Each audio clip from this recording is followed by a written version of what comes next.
I need to know my why. Why am I doing this? And if I understand my why, then the what, the when, and the where follows. And it's the same thing for me. My life was transformed from being nothing into being something, into becoming something exceptional.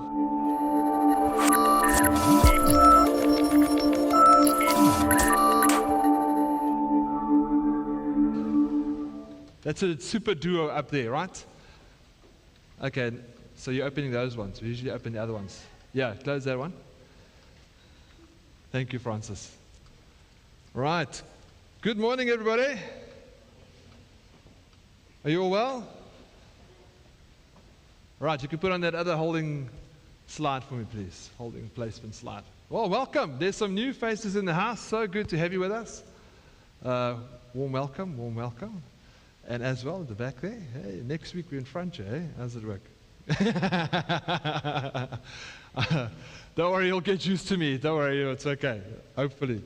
Right, so if you don't know who I am, my name is Dewald, or D, or Devs, right? So I lead this church with my beautiful wife, Nicoline, and our 4 kids. And so it's a privilege and an honor to be able to be here with this morning, right? We're back from Gauteng. We made it back. Yeah, we were in dangerous land. No, we weren't. Hold on, I just want to take off this jacket. Can I take it off? Hey. Just mute everything else.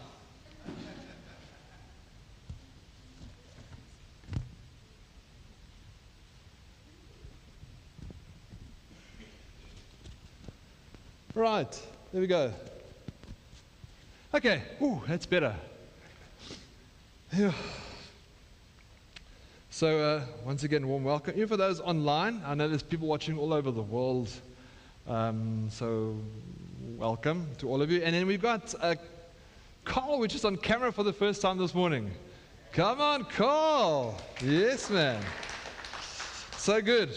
And so, guys, I will definitely put on my clock today. Apparently, I didn't put it on last week. It's okay. It's okay. It's still good. All right. So these 2 guys, right? These 2 friends, they played golf together for a very long time. I mean, they're best friends. And so they made a promise to one another. You know, if one of us passes on, you need to find a way to let the other one know if there's golf courses in heaven. And so they said, no problem. They would definitely honor that agreement. And a few years later, one of them passed away. Let's call him Peter, right? So Peter passes away, and it was sad for John, right? So, but a few nights later, John heard voices. And so it's Peter that's reaching out to John, right? So Peter's like, hey man, John, I've got some good news and some bad news. And so John is like, well, what's the good news? So Peter says, hey, there's definitely golf courses in heaven. I mean, beautiful greens, amazing views. It is just stunning. It is stunning. And man, you must see it. And so John is like, well, what's the bad news? Well, Peter said, well, you're scheduled to tee off tomorrow morning.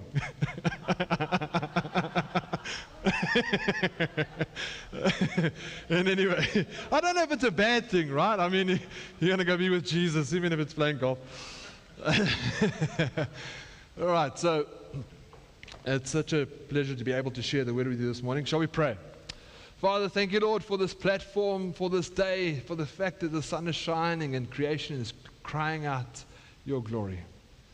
And so I pray, Lord, that this morning, that whatever comes out of my mouth, may it be aligned with Scripture, may it be aligned with your heart, may I not preach heresy. And Father, I pray that the word will really sink deep in people's lives this morning, Father God. I pray that people walk out with handles this morning to be able to apply the word to their lives. In Jesus' name, Father. Amen and amen. Right, there we go. So, for those of you who are new, we've been going through the book of Acts. Hello, how are you? It's so good to see you. And we are on week 6. And so I'm not going to recap all the weeks because that's going to take up my time, and I don't have much of it because apparently I like to talk. So, still to be proven. But anyway, so last week I shared about living a sacrificed life. Remember that? And I spoke about Stephen, where he was martyred in the Acts chapter 6. Okay, he was killed for his faith because they couldn't get him to submit. They couldn't argue with him. They couldn't debate with him because he was full of wisdom and he was full of the Spirit, right? Remember that story? And then I said to you last week that we are going to move on to something else which ties in with that, and it is called apologetics. So this morning, I'm shifting gears a bit, right? So this morning, I'm going from preaching to a bit of teaching. Is that okay? Don't worry, it won't be boring, Cindy. It's going to be all good. Why am I saying Cindy? Do you know Cindy? Right. So I'm shifting a bit of gears this morning. And here's the thing. Imagine you are on a plane or on a bus or in a shopping mall and someone turns to you and asks you, why do you believe what you believe? Why do you believe in Jesus? How would you respond? What would you say? Would you be nervous? Hey, some believers are very nervous. Some believers are, not ready for that kind of question. Are you with me? It's a reality. And no offense, but especially when it comes to when you're seeing, for example, the Muslims, right? Because you're so scared that there's going to be a debate or they're going to try and, debunk your belief. Are you with me? Because they know the Quran, right? They know their stuff. And so that is why I thought, man, I want to really just touch on apologetics today. And I'll explain to you what apologetics is, right? But I want to touch on that today because we need to know that we've got some tools in our camp that we can use to further the gospel. Are you with me? Right, so the definition of the word apologetics actually comes from a Greek word called apologia, right? Which means it's a reasoned defense. Apologia means it's a reasoned defense. Okay? Reasoned defense. So it's not to argue with someone. It's not to argue with them to try and get your point across and for tempers to flare up. No, it's to show them and to illustrate that God is God and He is love, right? And His heart is for me, and we're going to use certain things to prove that. Are you with me? Certain things to prove that Lord is Lord, that God is the God of all gods, right? And so my title for this morning is Defending the Faith with Grace and Truth. Defending the faith with grace and truth. Equipping believers to lovingly and confidently defend their faith. And so, 1 Peter 3 verse 15, and I'm reading from the NIV, this specific scripture. 1 Peter 3 verse 15, it says, "But in your hearts, revere Christ as Lord. Always be prepared to give an answer to everyone who asks you to give the reason for the hope that you have. But do this with gentleness and respect." Can you see what's written there? He's saying always be prepared. Always be prepared. We must always be, for the guys that have firearm, it's one up, Papa, one up. One in the chamber. It's one up. Always be prepared. Because if you're not, you're going to miss it. There's an opportunity for you to be able to spread the gospel, to share the good news, right? So, God calls every believer to be ready to give a thoughtful and respectful response. Thoughtful and respectful, not a arrogant, I'm going to prove my point, you will get Christ even if I shove him down your throat. That's not what we are supposed to do, right? Because we're supposed to reflect Christ, isn't it? We're supposed to become Christ-like. And so we need to be, as Scripture says, as gentle as a dove, but as wise as a serpent. Are you with me? Yeah. So, and the thing is, people only use one of the tools available for you in apologetics. People are accustomed to one of them, which is your testimony, right? That forms part of the apologetics, is your testimony. But that's one of the tools that you have in your arsenal to fight the good fight and to spread the gospel. And so this morning, I'm going to show you the other tools. But firstly, I want to ask you the question, why apologetics matters? Why do you think it matters? Why do you think apologetics matters? Because the first reason is it strengthens your faith. It strengthens your faith. Because if I know my why I believe, right? If I know my why, it just deepens me in my relationship with the Father. Are you with me? There's a saying, if I lose my why, I lose my way. I need to know my why. Why am I doing this? And if I understand my why, then the what, the when, and the where follows. But the why is the most important thing for me. You know, why do I love my wife? Hey, because firstly, she's a looker. And secondly, she's got some wisdom. And thirdly, she's a good mother. And there's qualities in her that I'm drawn to. You understand what I'm saying? Why do I believe the Father? I can give you many reasons. And so it widens and deepens my trust in God.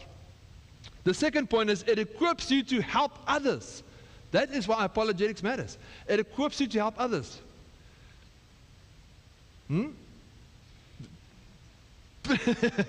I'm an echo inside here, right?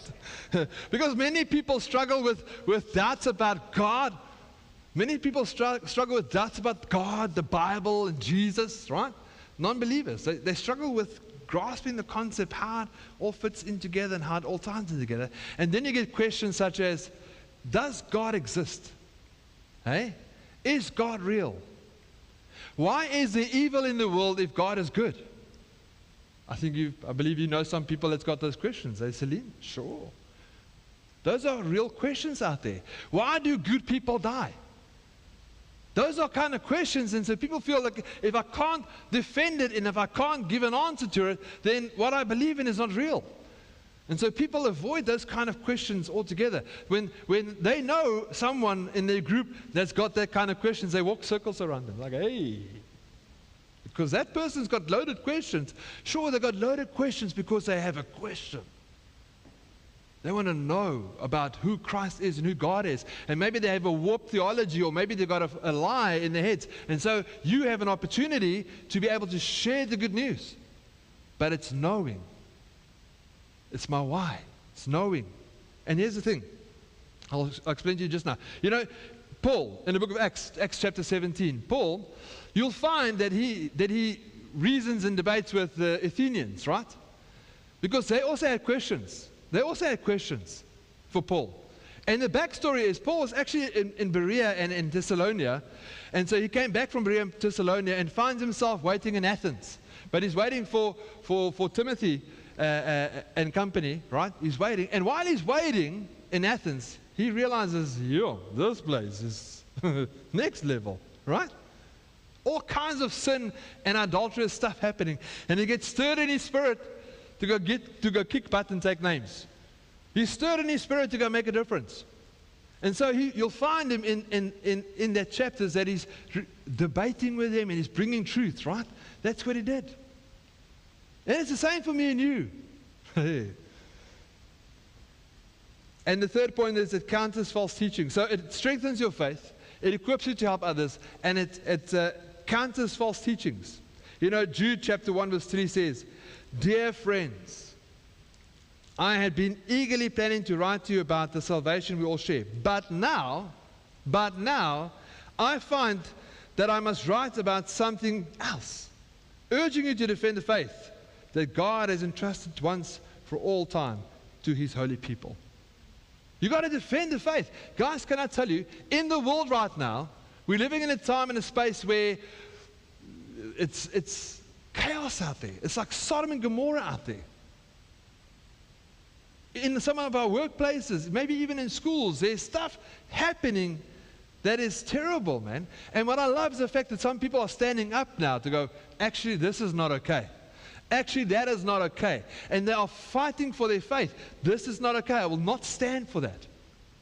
You know that I read something yesterday.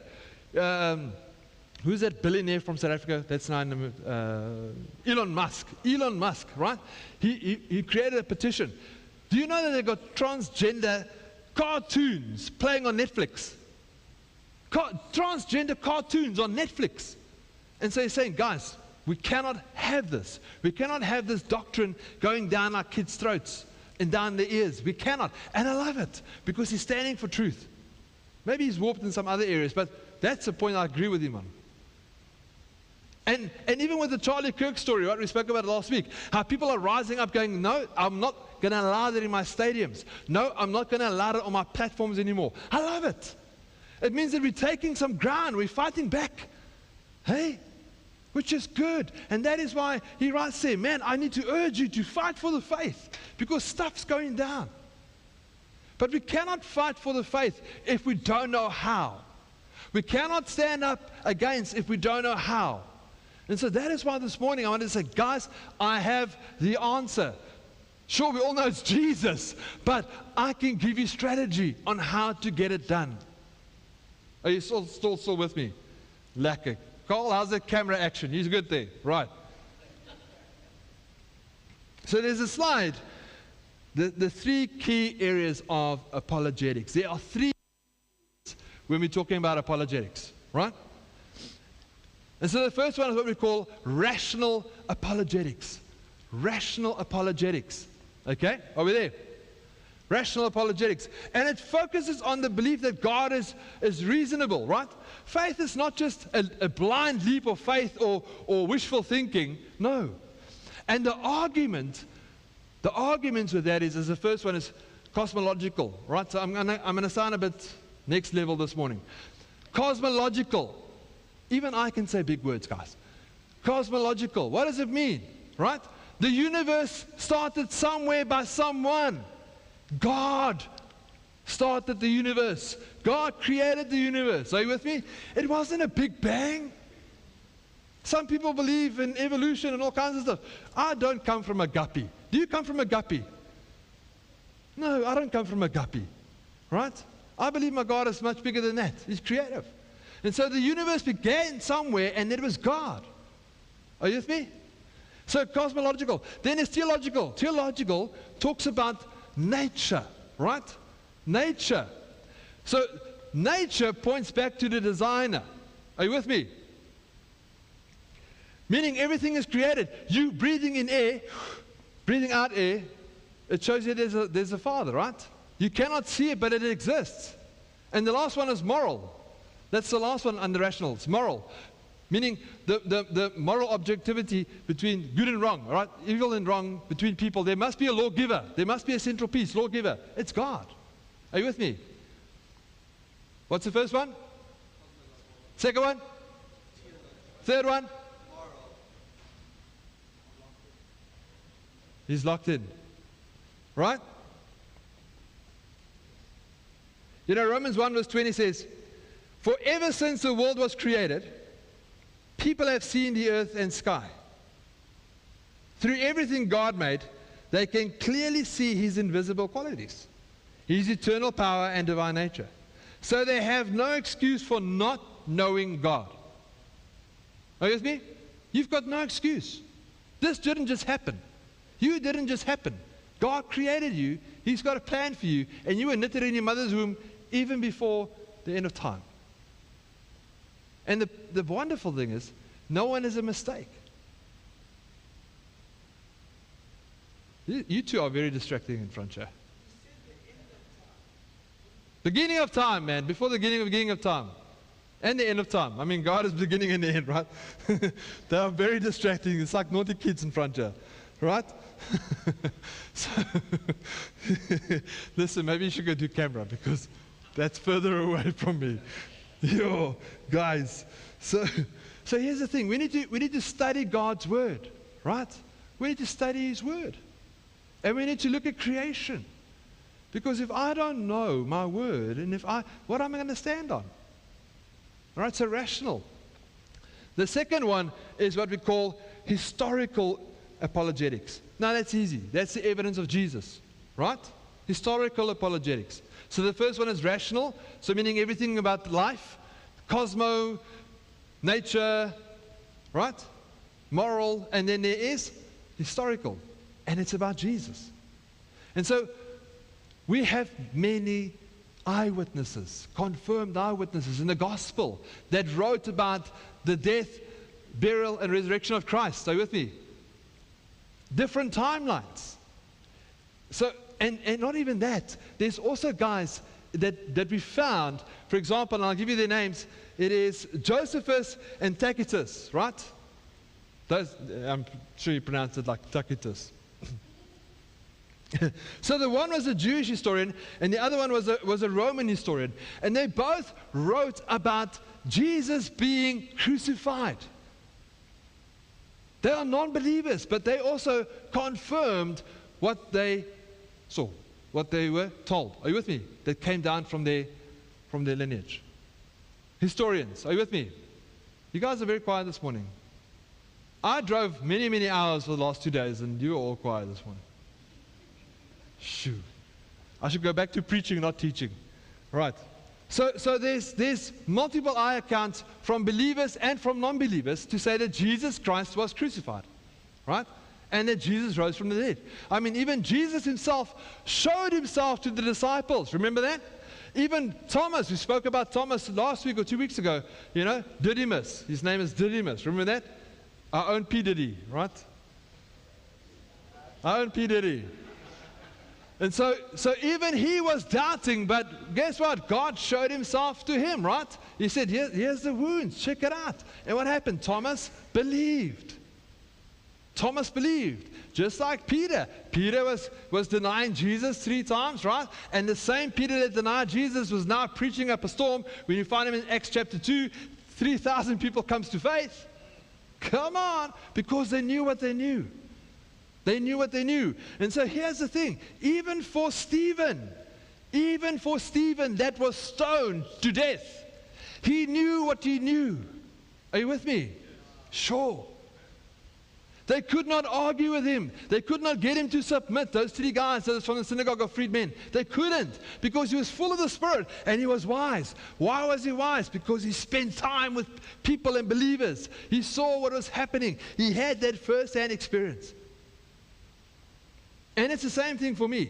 My life was transformed from being nothing into being something, into becoming something exceptional. And you're not going to convince me otherwise that at this point where I am in my life, that God is not good. Because I'm going to fight you tooth and nail. God is good. And my track record in my life will prove that God is good. Because if it wasn't for him, I won't be at this point. I'll probably be at some point at the next gate in despair. And so, historical evidence, that is another tool in our arsenal, right? So, rational, historical, and 2 Corinthians 5 verse 17 says, this means that anyone who belongs to Christ has become a new person. The old is gone, the new has become. The new has begun, right?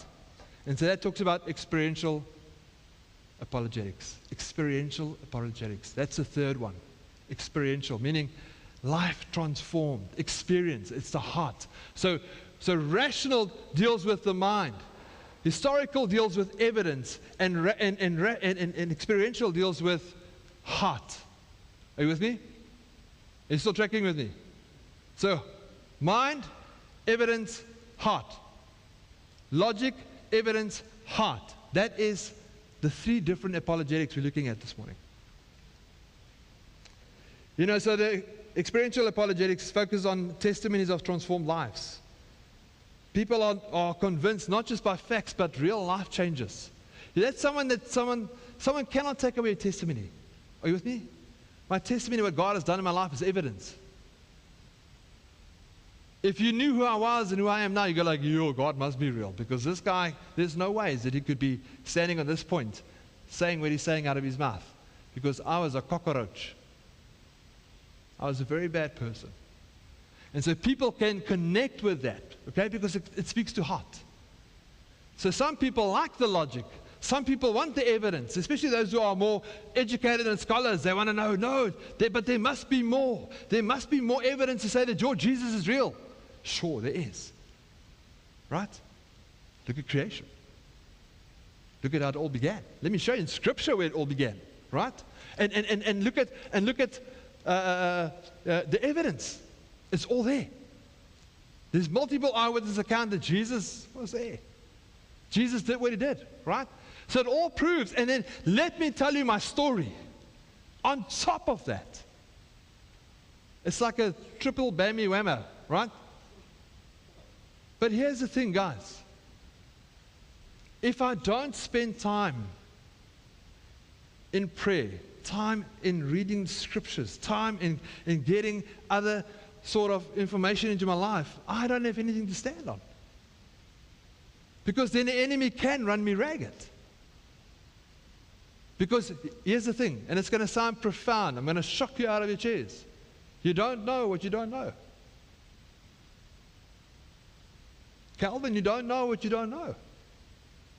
And so therefore, it says in scriptures, brothers and sisters, study to show yourself approved. Study, study. Get the word in. Meditate on the word so that you are equipped for what is to come. Because remember the great command and great commission, go and make disciples.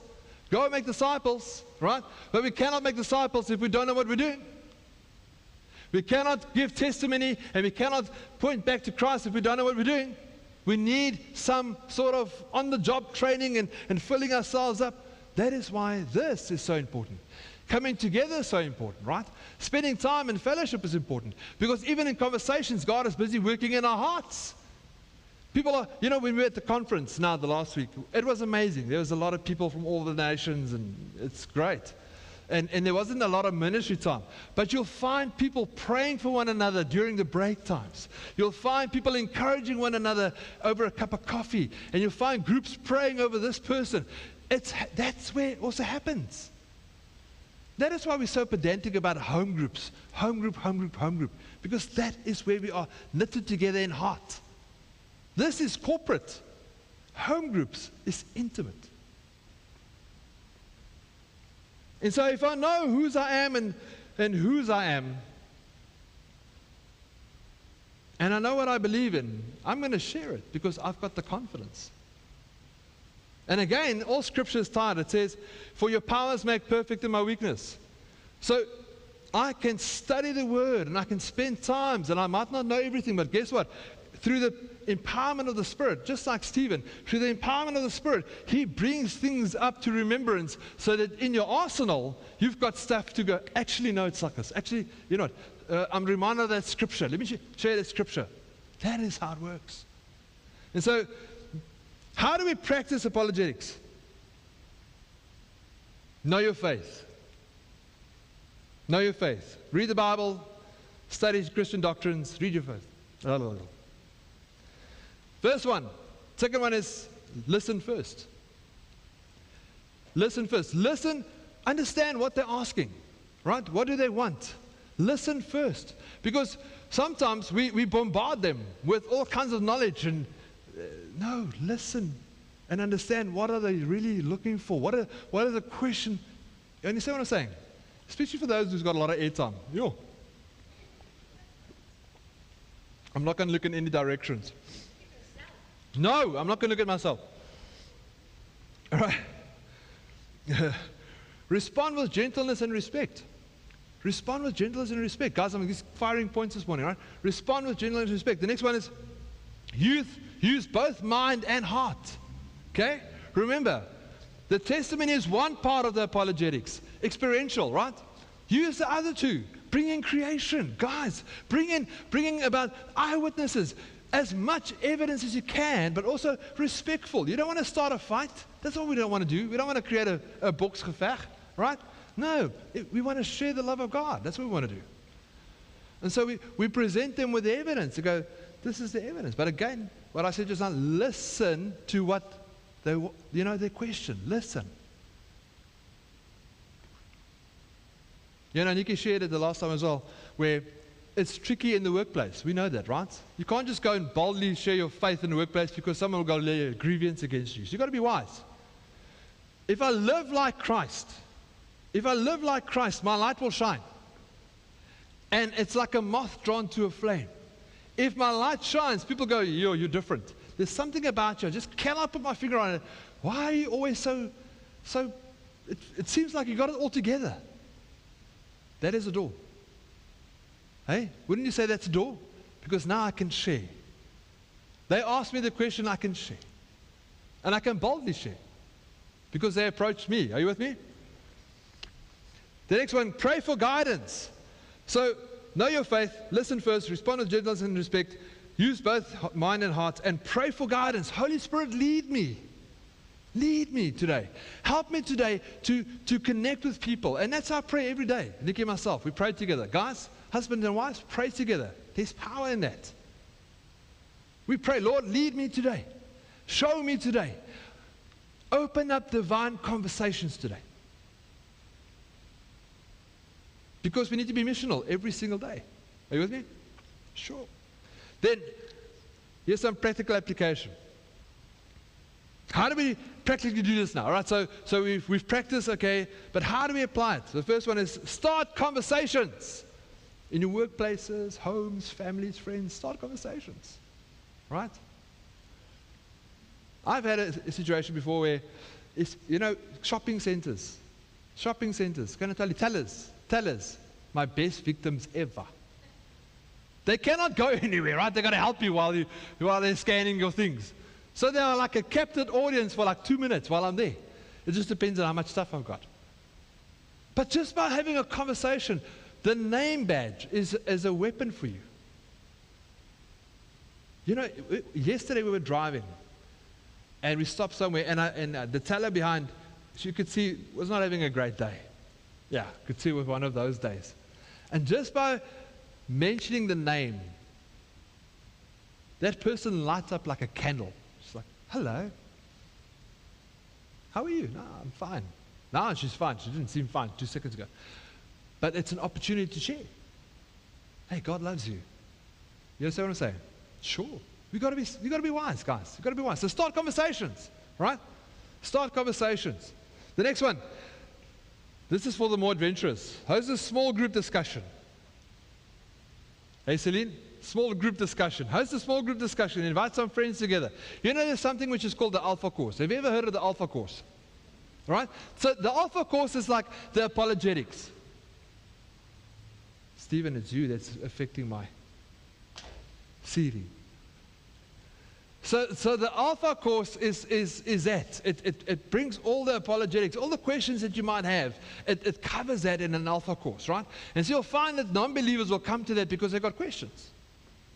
And so it's a good space because they eat together and they discuss certain things. And you'll find that people after that will tend to surrender to Christ, right? Which is a good thing. But nothing stops you from going, hey, I've got some friends that's got some questions. So maybe we can get together and discuss it. I'll get maybe the 1 or 2 guys from church and let's have a discussion. Let's have some pizza and chat about it. I think it's a great opportunity. Hey, wouldn't you say, Francis? I'll bring Francis with me. And then here's a nice one. Keep a journal of your faith journey. Guys, I do. Have you got a journal of your faith journey? Write down, what God's sharing with you, but also write down what questions have you experienced from people. Like, what are the kind of questions, what they're asking? It's good, because then I can also go prepare. Sometimes someone's got a question, and it's a very good question, right? It's a very good question. Okay. Can I tell you a little secret? I'm gonna tell you a little secret. Right? For a guy, if you lead a church, right? If you lead a church, there is some point in your life where you're a little bit, not scared, but you are wary that someone might ask a question someday that you might not have the answer, and you're going to feel discredited because you don't know. Can I tell you? I don't know what I don't know. But what I'm going to do is I'm going to find out. I'm going to ask some people. I'm going to seek the Lord. Are you with me? That's how we grow. It's not to say that I've got this platform, I know everything from the beginning and end. I don't. I'm growing with you. I've just been doing it for much longer and serving in different places and positions, right? And I've studied the Word, but I don't know all the answers. And so it's good to have a journal where you write stuff down. Actually, sure, that's quite a good question. So, the summary is, apologetics strengthens your faith. It equips you to help others. And it defends the truth. That is what apologetics does. It involves the mind, the history, and the heart. And I love this scripture verse. It says in Colossians 4, verse 5 to 6. It says, live wisely among those who are not believers. and make the most of every opportunity. Make the most of every opportunity. Guys, can you see that? Let your conversations be gracious and attractive so that you will have the right response for everyone. Make the most of every opportunity. Are we making the most of every opportunity? In our conversations and our dealings, are we making the most of every opportunity? Sure. You know what? A flashlight in a very lit up room makes no difference. Are you with me? But a flashlight in a dark space, in a dark room, makes a massive difference. So it's good to have Christian believers and friends, but we need to be missional.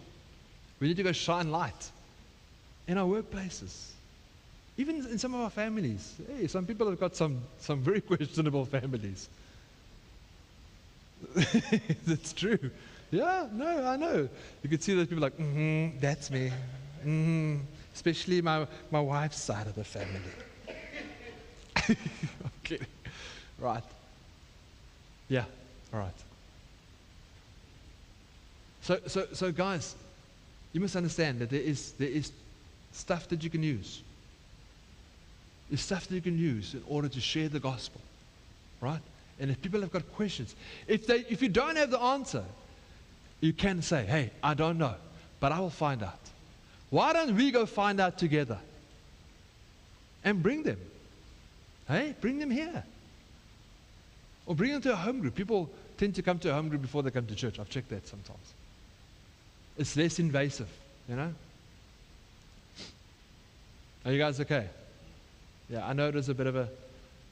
Next week I'm preaching again. And no, it's good. We should have this. We should have these handles. We should have these tools, right? And so these notes will be available. If you want the notes, it will be available, right? So just ask and I'll mail it to you. Right. I just want to... I'm closing off, guys, because it's becoming a hostage situation. I want to just read you this last thing. Can I do that? Around 150 AD was a man called Justin Martyr. He was a philosopher turned Christian and lived in Rome. He had once studied Greek philosophy, searching for truth, but nothing satisfied him until he encountered the message of Christ. And at that time, Christians were being accused of being atheists because they didn't worship Roman gods. They were accused of cannibalism because of the misunderstanding of the Lord's Supper, and for being dangerous to society. And many were imprisoned and killed. Instead of fighting with the sword, Justin fought with reasoned arguments. He wrote letters called apologies to the Roman emperor and to the Senate, defending the Christian faith. He explained that Christians worship the one true God who created the world.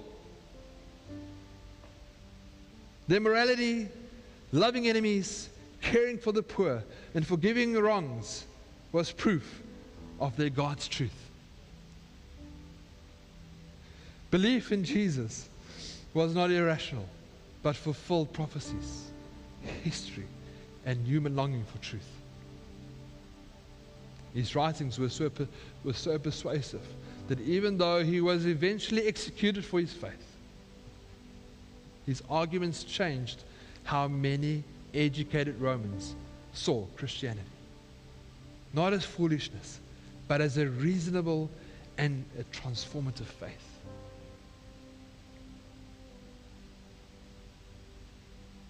And so you and I have to stand for truth. You and I have to take a stand to say, this is what I believe. This is where my faith and my hope lies in. And you must be prepared that one day you might be persecuted. And I pray that when that day comes, and if it comes, when that day comes, that you will stand tall, knowing whose you are, and being ready, as the scripture says, to answer the questions gracefully, to help people to understand that God loves them and He is real.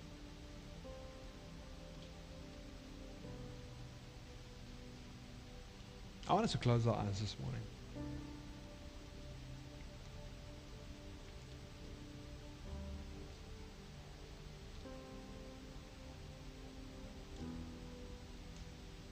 Father, Lord, thank you for your goodness in our lives.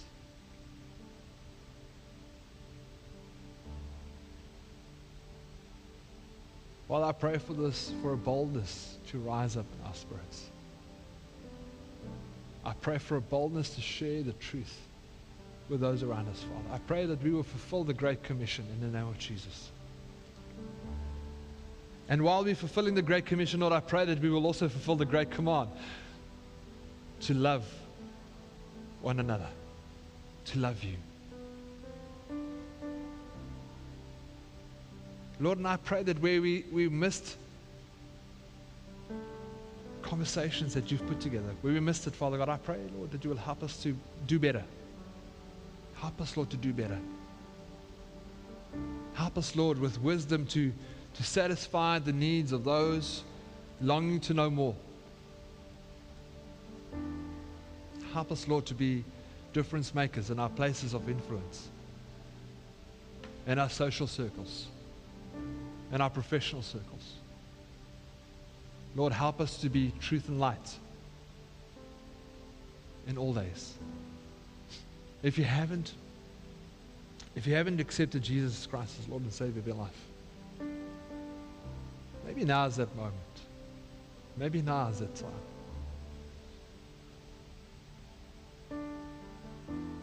If you want to surrender your life this morning, you can just slip your hand up.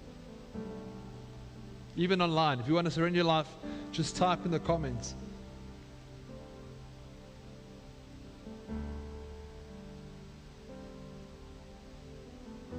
And I want you to pray this prayer. Dear Lord Jesus, I surrender my life. I surrender my ways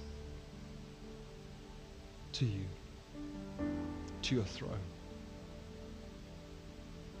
I invite you to be the Lord of my life, to use me, to equip me, to make me a better version of me. Forgive my sins, Father, and cleanse me in the name of Jesus. I am yours. Amen. Amen.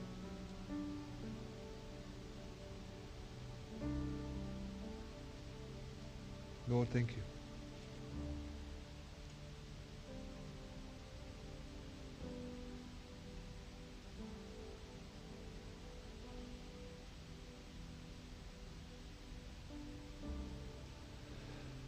Yeah, Father, pray for a good week for us as a church. Pray, Lord, blessings in our goings and our comings.